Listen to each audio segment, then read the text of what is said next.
The following is a videotape module from the learning system Seymour Papert On Logo. The tape series has two parts. The first, New Mindstorms, focuses on the process and the principles of learning. The second, Logo Hurdles, focuses on specific technical aspects of Logo. The New Mindstorms module, Teaching, looks at Logo as the instrument teachers need to appropriate the computer to their own personal styles of work.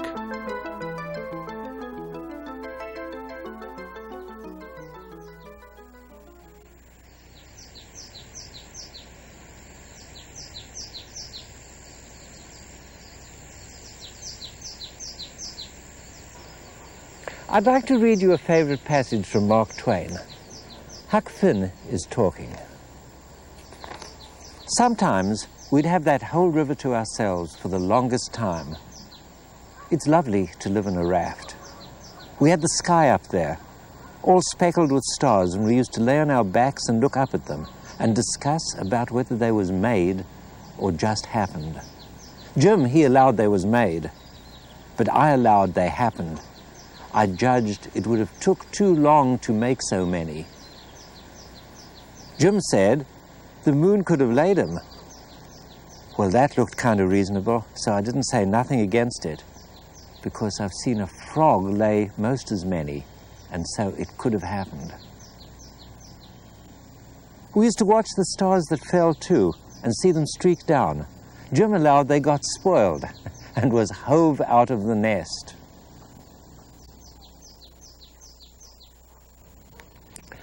Huck's use of frogs to think about stars is a marvelous example of syntonic thinking. Thinking about frogs making their eggs gives us a term in between the making of simple objects and just happening.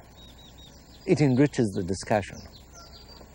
And then besides the conceptual side, it resonates with strong images of spawning that form a central part of Huck's personal culture. I wonder what Huck would have done if he'd had a computer. Perhaps something like what I did. I wrote a Logo program in which a procedure spawns more stars than I would have liked to have made one by hand. Making a star field like this doesn't fit the stereotype that's been established in tens of thousands of classrooms all over the world of what children do with Logo in the elementary school. But the star field isn't more difficult than drawing squares and triangles. It's just a different style of programming.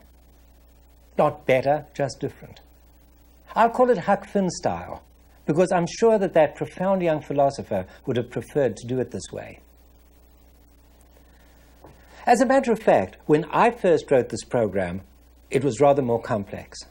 I learned to simplify it when I used it as a theme for a teacher's workshop. I wasn't surprised when teachers showed me a simpler way.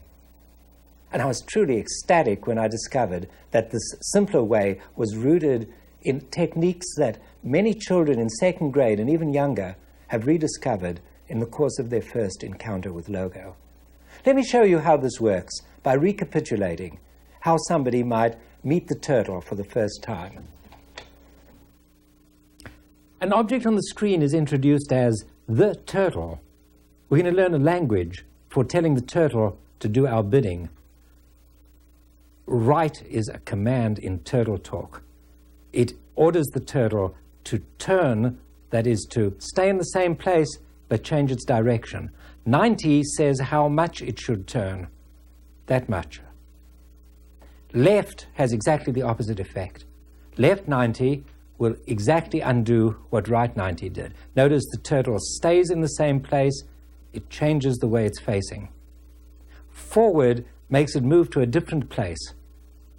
It'll move in the direction that it's facing, up there. Pen down doesn't produce an immediately visible effect. Turtle's still there, but now the instruction back 50, back is the opposite of forward, will move the turtle and leave a trace, a line. So you begin to see how the turtle can be used as a drawing instrument to draw almost anything you can imagine. And then the word clean wipes the screen clean. Right 90, this time I'm doing it. Right 90, left 30. The turtle can turn, and so can I. In fact, I can carry out exactly the same instructions I would give the turtle in Turtle Talk. Usually when you learn about angle, you use instruments like set squares and protractors. Wonderful instruments that ought to be part of the culture of everyone. But the turtle gives us an extra route, an extra set of connections for an idea like angle. It gives us what you can think of as a pipeline from body knowledge, knowledge of how we move our own bodies, into the study of geometry.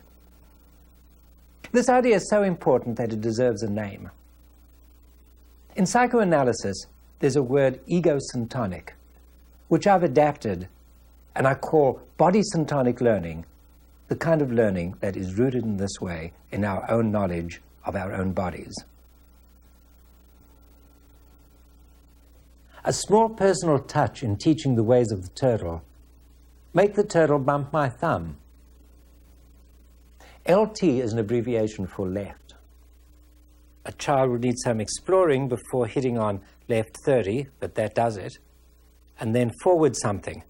Here we practice little problem solving. Try anything, forward something, 20. Not enough, try again. Forward 20.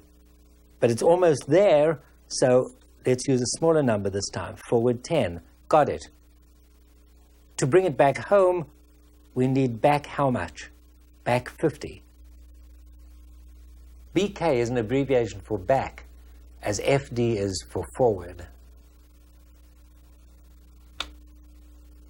Right 150. See, I'm learning to do it in one go.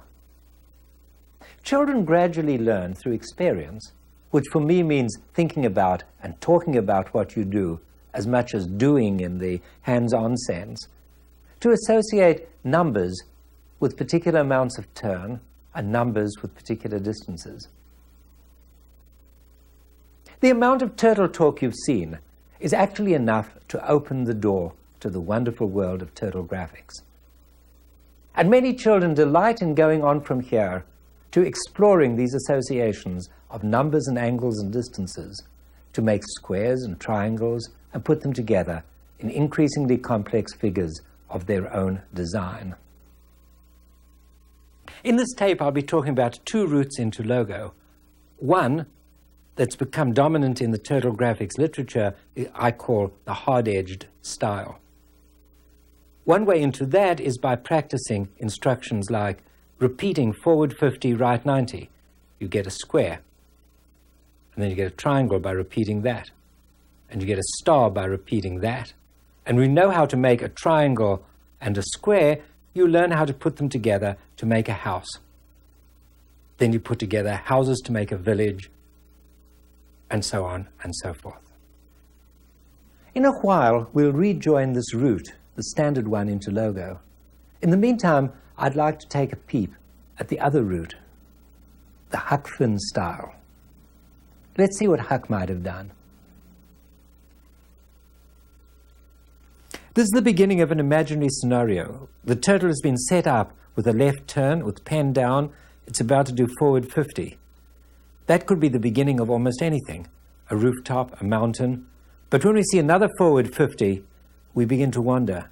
And in fact, this is not the beginning of a drawing, it's the beginning of a more mischievous enterprise. The learner is wondering what happens when the turtle bumps the end of the screen, and another forward 50 is going to tell him. There it is. It went off the screen and came back on the other side. That's a phenomenon known as wrapping, something you need to understand by playing at the computer.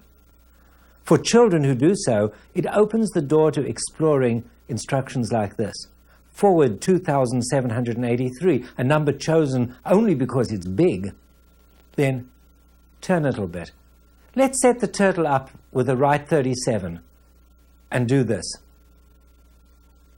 Even if you understand the idea of wrapping, the actual pattern is a little bit surprising. So is the place where the turtle reappeared. Let's do the same instruction again, and I'll do it in a different color so you can see the pattern more clearly. Note where the turtle is, and once more. In their early encounters with Logo, many children are fascinated by these wrapped patterns, spend a lot of time with them, and some teachers wonder, what could a child be learning through all that? I think a child could be learning many things, and it's very hard to know which. What is most relevant to my star story is the amazing fact that repeating one command can produce such surprising results. Besides surprise in the pattern, there's surprise in where the turtle lands. Guess where it will appear next?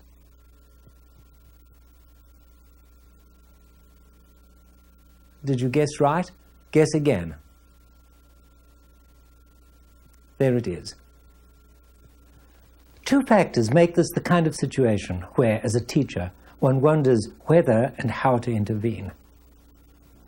One factor is the evocative nature of the situation. It has a fascination, and it could hold a child longer than you think appropriate. The other is the objective interest of what's going on there.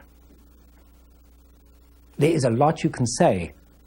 The question is whether you should let the child explore, or whether you should interpret what's happening, why the patterns come up as they do, how the situation can be used to produce other effects. Well, it's a kind of very personal judgment for a teacher to make. I can't give you rules. But it is good to have a bag of tricks, things you know to say when you think the time opportune. For example, in this case, it's interesting to clear the screen and run through the same set of instructions again, this time with pen up, so you can separate interest in the pattern from interest in the way in which the turtle comes up in surprising places. We do pen up, so the pattern won't be drawn. We set up the turtle with right 37 as before, and then we'll do the same instruction, forward 2783, right 10. Turtle pops up there, and there, and there, and there, and there, just as before. This play on the edge between control and randomness is useful as well as evocative. It shows a way to our stars.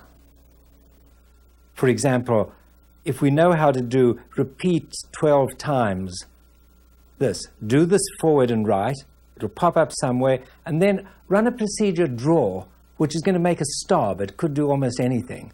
Let's do it. That star could have been a little procedure the child wrote. It could have been a procedure you provided. Well, that's enough to show you that the STARS program is within reach. Of course, you don't understand all the details. You won't until you've tried it at the computer. Do so. Meantime, I'd like to tie together some threads of this discussion. Threads about syntonicity and making learning personal. I talked about personalizing angle by relating it to your person, your body. That's body syntonicity. And then I talked about personalizing learning by allowing people to do it in their own style. The Huck Finn style and the hard edge style of doing turtle graphics are just two examples. That's closer to the sense of ego syntonicity of psychoanalytic theory. When you do it in your style, it sits more comfortably. You feel yourself. And then at the opening, I referred to cultural syntonicity. For Huck Finn, arguments from frogs and spawning are culturally syntonic. They belong to his culture. They're well rooted there. When I think of learning Logo, I think of two sides of cultural syntonicity. I'd like Logo to be supported by the learner's culture.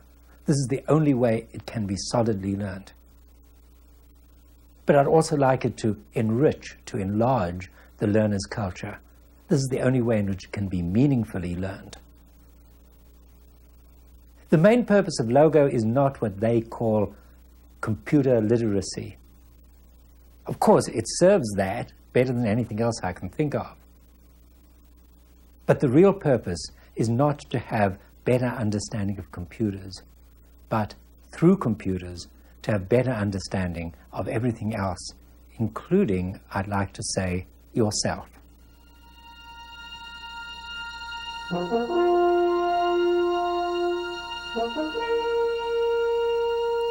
One way to encourage syntonic learning is to be imaginative about exploring the world around the school.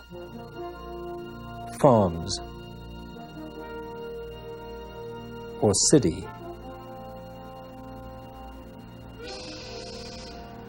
or perhaps a great river. A rich kind of exploration is the investigation of the people who make it all work. For example, who drives a riverboat like this? Basically, it's easier to navigate a small boat because it's the fact that it is small, it turns quicker, you could stop quicker if you had something to do. With a boat like this, you have to be thinking about 2 miles ahead, because if you see something right now, it's too late. It just won't, you can't make it. So you have to be looking ahead the whole time. You have to figure out, I look way down the river and I see a boat coming up. I have to make plans on what I'm going to do, how I'm going to meet him. So it's like almost anything. The better you have it, the farther ahead that you plan, the better off you are. You can't wait till the last minute with a big boat. What fascinates you? Why do you do this job? Now, I'm from the central part of Missouri. I don't know if you all know where it is, Mexico, Missouri. It's flat as a pool table there, and there wasn't even a creek that water was deep enough to get up to my knee. So I didn't swim. I'd never been in a boat of any kind, not even in a rowboat.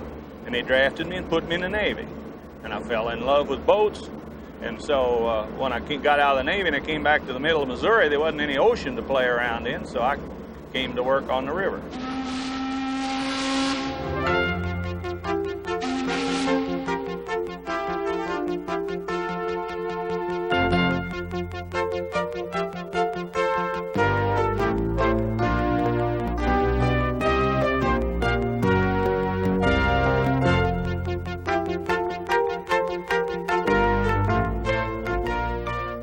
If the river is a theme of activity for your class, it makes sense for Logo to be integrated into their work with rivers, and rivers to be integrated into their work with Logo. The picture you see on the computer screen is a Logo picture. It's written in Logo. It might be a lot of work for an individual student at a young age, but it could be done by a group of students, even by a whole class. It's also a game that can be used for beginners at Logo to exercise their first attempts at controlling the turtle. Let's see how this works. This is a turtle game in which the turtle starts at a starting pier, has to find a path to a landing pier where it seeks the treasure represented by the diamond. The user, a child, types commands in turtle talk, and the turtle does whatever is typed. Forward 50, took it where you see. Then right 90, turns it. Forward 50 again. The child working at it is practicing the commands, practicing the idea of angle, practicing what it's like to use turtle commands. Also, the child is learning that you can correct your first guess. You can back off again. You don't have to be right at the first shot. Teachers often try to give their students this kind of exercise by overlaying a transparent maze on the computer screen. It's a little easier, but I think it's worth the trouble to write a Logo program to give a background for this kind of exercise. There are several reasons. The first is that we can give the game several levels of difficulty, just like real computer games. This level of the game is really very different. First, there are no forward commands. The turtle moves inexorably. So you don't have time to stop and think. You have to think, but you must think on the fly. And then the turning commands are written in this unusual form, L45, because it's not the turtle's LT. It does turn the turtle's heading by 45 degrees, but only gradually, as you see from the near misses. We're taking off here on the captain's remark that he has to make his decisions at least 2 miles ahead in order to steer his heavy boat. I find that the kind of real-time thinking we need here brings you into a different kind of relationship with the work.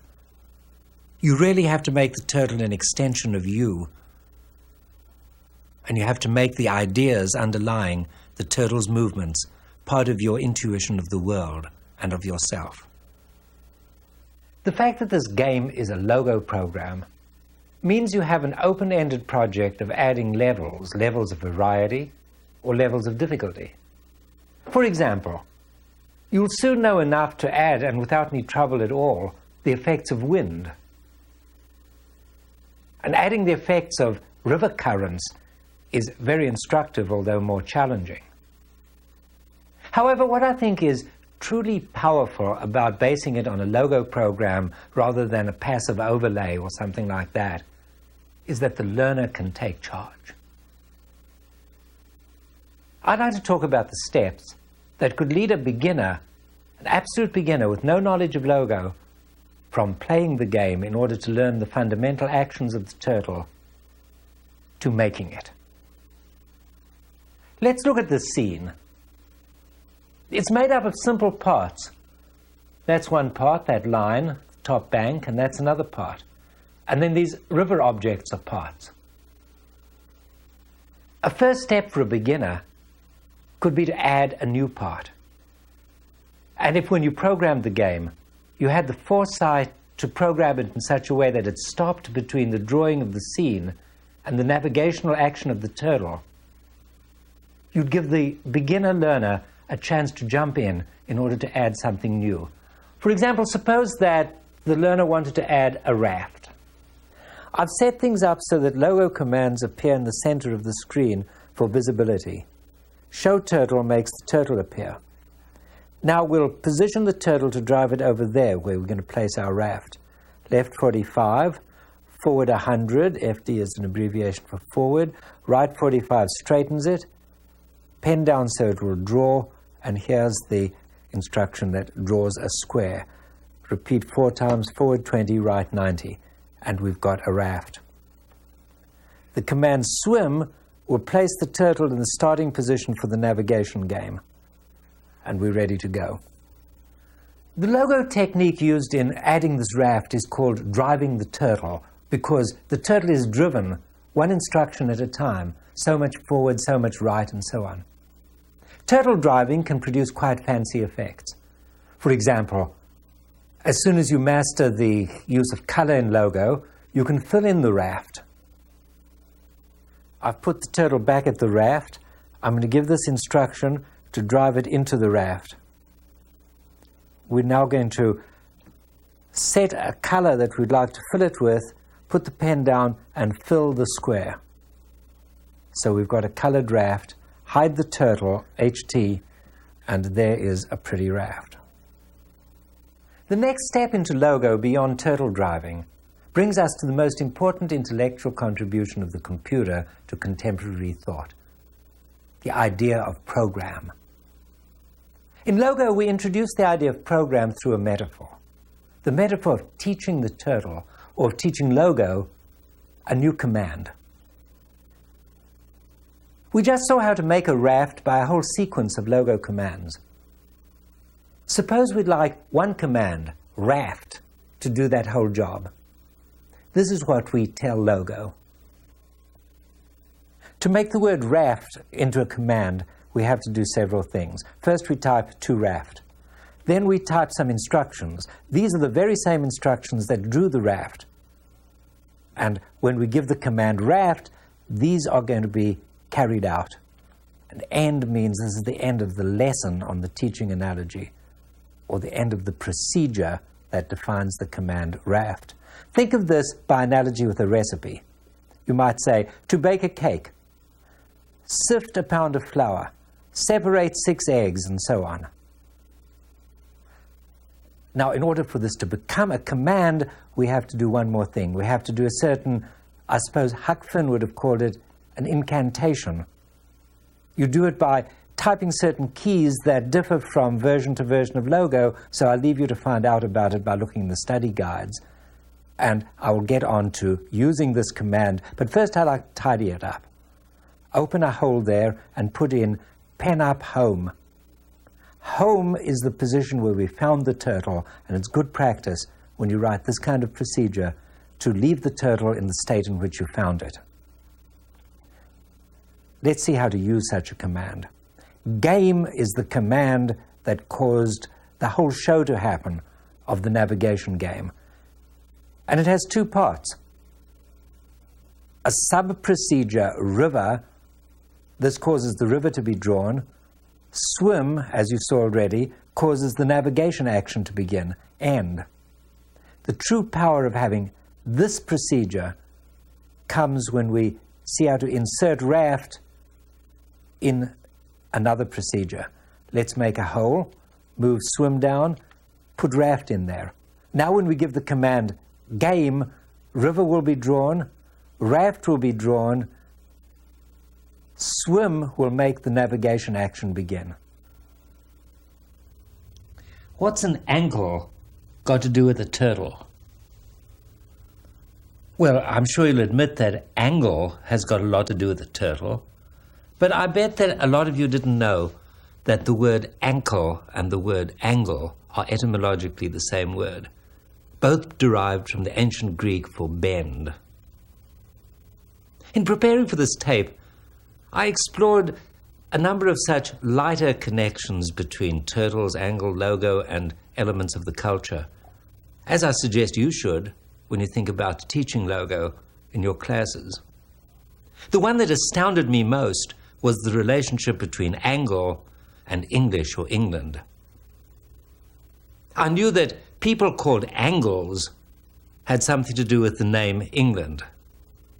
What I didn't know is that the Angles are supposed to owe their name to the shape of their country.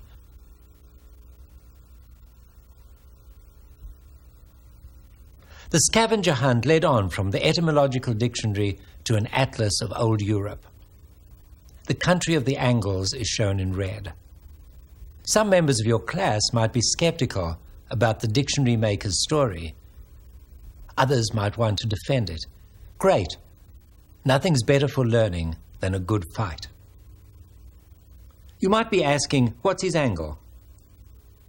It's exploring the idea of making connections, an idea that you might pick up by declaring an angle day on which your students will report the results of their own research on finding angles in every subject. English is rich in them. Besides etymology, they're idioms. For example, what's his angle? Or the boast, hey, I've got a new angle on that problem. Or the complaint, what you're saying now is 180 degrees from what you were saying before. You're contradicting yourself. In the same spirit, there's collecting jokes. For example, 2 wrongs don't make a right, but 3 rights do make a left. A new angle on geography is measuring the angles between rivers and looking at the distribution of these angles. Why is it so different from the distribution between the angles at intersections in a city? And now I'd like to demonstrate some activities related to maps and children's games. There's the treehouse. Okay, let's start there. The children read their scavenger hunt clue as saying, find the treehouse and take a bearing 30 degrees east of a certain tree. Right, 30. We're not turtles, but I'm A turtle has built-in procedures to handle 30 degrees. Children draw on their experience. One uses a fact about her body. There, we could go 30 degrees because my fist is 10 degrees wide. 1, 2, 3. And there we would have 30 degrees. But I have a better way. Let me find some sticks and show you. Can you move the map? Most people can recognize 90 degrees. The proposed better way is based on recognizing 30 as a third of 90 and drawing on experience in dividing a pie slice into 3 equal parts. And then we take another stick and put it at about a 90-degree angle. It's not an accident that play often provides the best connections between concepts and experience. and put it at about a 30-degree angle. And there you have it. Why do we make it so difficult? Why don't we just use a compass? The last connection takes us back to where we started this tape. Huck Finn was looking up at the heavens. I'd like to go to the computer and show you a program that brings a little piece of astronomy down to earth. I've made a microworld in which the turtle is an astronomer. He's watching the sun go around him. It's a turtle-centric world. He's interested in the size of the sun. He's also interested in how long it's going to take to set. So time it from there when it touches the horizon to there when it's completely set. You probably missed it, but maybe you can get it on the rise. It's now night. He's waiting for the sunrise. When the sun rises, he's going to freeze the sun in place and use an instrument he's invented for measuring the angle of an astronomical body. There, it's rising. How long is it taking? It's there. The turtle faces the sun. He turns on his instrument. There's its counter. The instrument is nothing but a simple logo procedure. It does forward 100, back 100, and then right 1 so that it scans the angle of the sun. Each time, it steps the counter. That's an angle of 9, of 10, of 11, 13, 14, 17, 18, 19, and it looks like the size of the sun is pretty close to 20 degrees. How can we measure the angular size of our real sun? If you had a sextant, a real-world version of the turtle's instrument, you could do it just like the turtle did. But if you don't, you can use his second method, using a watch, timing it. Have you ever wondered how long it takes the sun to rise and set? If you knew, you would calculate how many suns would fit around the whole sky, like this necklace of suns drawn by another simple logo procedure. The turtle used the necklace to confirm his measurements. If each sun is 20 degrees wide, 18 should fit into the 360 degrees of a whole circle. And you can see that the turtle's sun would take 18 times as long to go all the way around as it takes to rise or set. What are these numbers for the real sun?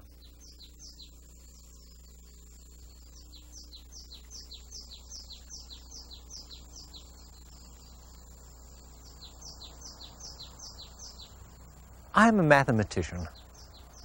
For me, and I think for human history, mathematics has played the role of intellectual glue, making connections between diverse chapters of human knowledge.